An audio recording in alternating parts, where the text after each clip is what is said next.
ലോക്സഭാ തെരഞ്ഞെടുപ്പിൽ സിപിഎമ്മിനെ പൂർണ്ണമായും തള്ളിക്കളഞ്ഞ KPCC working president K Sudhakaran ഇത്തവണ സിപിഎമ്മിനെ വോട്ട് ചെയ്യുന്നത് വേസ്റ്റ് ആണെന്നാണ് അദ്ദേഹം പറയുന്നത്. ഇന്ത്യയിലെ മറ്റു സംസ്ഥാനങ്ങളിൽ നടക്കുന്നത് പോലെ ഇത്തവണ കേരളത്തിലും മത്സരം നടക്കുക ബിജെപിയും കോൺഗ്രസും തമ്മിലാണെന്നാണ് അദ്ദേഹത്തിന്റെ വാദം.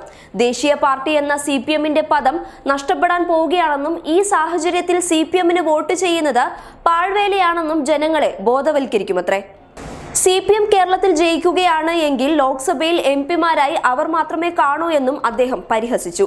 വിരലിൽ എണ്ണാവുന്ന എംപിമാരെ കൊണ്ട് ലോക്സഭയിൽ ഒന്നും ചെയ്യാൻ സാധിക്കില്ല എന്നും അവർക്ക് മുന്നിലുള്ള ഏക വഴി കോൺഗ്രസിനെ പിന്തുണയ്ക്കുക എന്നതുമാണെന്നും അദ്ദേഹം പറഞ്ഞു.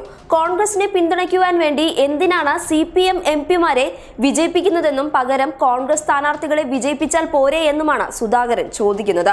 പാർട്ടി സമ്മതിക്കുകയാണെങ്കിൽ മത്സരിക്കാൻ താൻ തയ്യാറാണെന്നും അദ്ദേഹം കൂട്ടിച്ചേർത്തു. News desk public Kerala.